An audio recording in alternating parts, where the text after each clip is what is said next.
各位，民航處更新乘客攜帶外置充電器上機嘅規定，下個月7號開始，乘客喺本地航空公司航班上禁止使用外置充電器，亦都唔能夠將外置充電器放喺行李架上。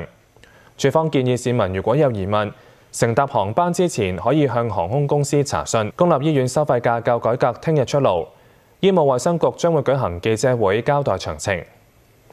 據了解，非危重服務收費都會上調，為減輕長期病患者嘅負擔，每個病人門診住院付費又封頂。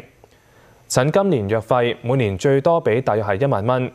至於急症室服務，消息指收費最高大約係300至400蚊。詳情請留意11點3晚間新聞。呢一節新聞提要報道完。各位，政府公布體院全職運動員資助檢討結果，所有精英運動員嘅直接資助額4月1號開始會上調8.3%。